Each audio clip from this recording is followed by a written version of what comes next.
ইমাম আবু হানিফা রহমতুল্লাহ আলাই আমাদের মাযহাবের ইমাম, তিনি বলেন যে শুধু মুসলমান ঘরে জন্মগ্রহণ করলে মুসলমান হওয়া যাবে না। মুসলমান হওয়ার জন্য তিনটা শর্ত, তিনটা আমল, তিনটা বিষয় মানতে হবে।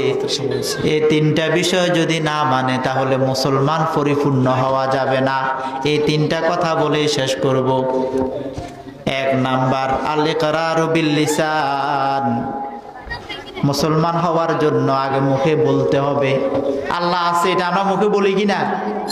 আবার আত-তাসদীকু বিল জিনান, অন্তরে স্বীকার করতে হবে।